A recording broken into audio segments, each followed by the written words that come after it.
On November 19, 1961, Michael Rockefeller's cries for help were last heard as he clung to a capsized canoe in the Arafura Sea, off the coast of Asmat, New Guinea. Michael Rockefeller, the 23-year-old son of Nelson Rockefeller, was a collector of indigenous art with a passion for adventure and a fascination with the Asmat people. He had been living in New York, where he was studying anthropology and preparing for his expedition to New Guinea.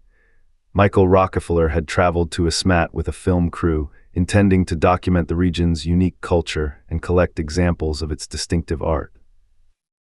The context of his life right before the event was one of excitement and anticipation, as he was eager to immerse himself in the Asmat culture.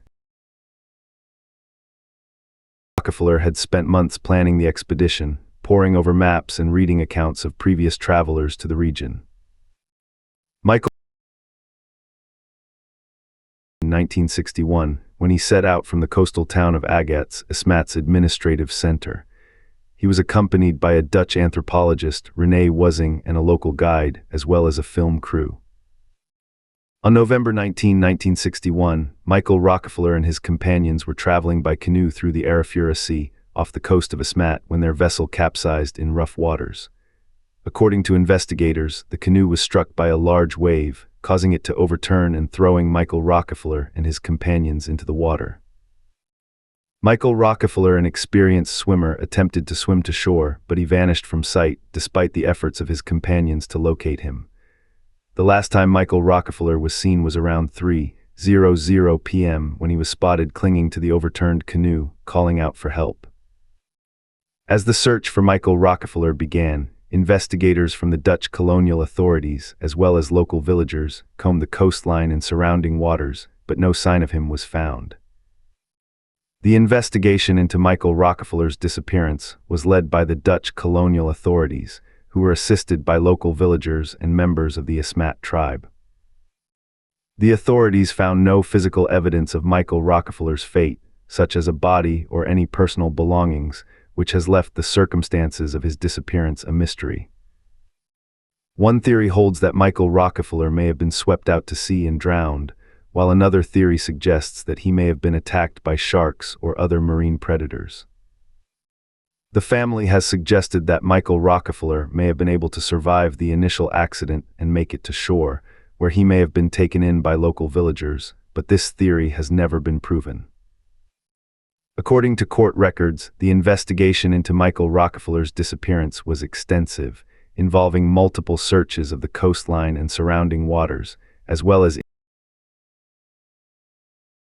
tribe. As investigators continued to search for Michael Rockefeller, they considered various theories about his disappearance, including people who were known to be skilled warriors. However, this theory was later rejected due to lack of evidence.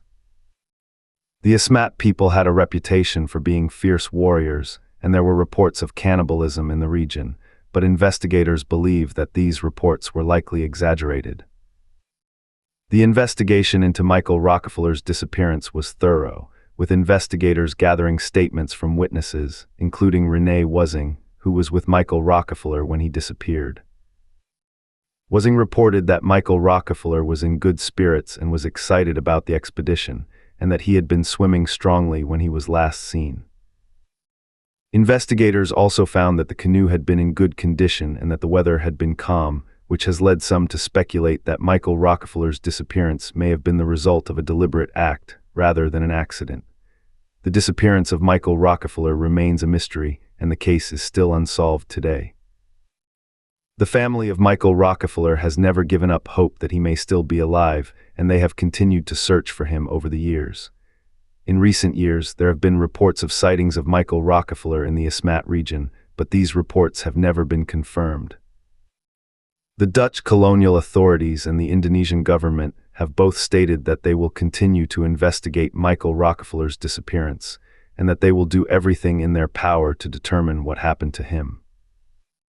Michael Rockefeller's disappearance is a reminder that even in the most remote and inhospitable regions of the world, the truth can be elusive, and that sometimes the most enduring mysteries are those that are closest to home. The case of Michael Rockefeller's disappearance is a complex and intriguing one, with many unanswered questions. What happened to Michael Rockefeller after he disappeared from sight? Was he swept out to sea, or did he make it to shore, only to be taken in by local villagers? The family questions, and they remain hopeful that one day, the truth about his disappearance will be revealed. As the years go by, the legend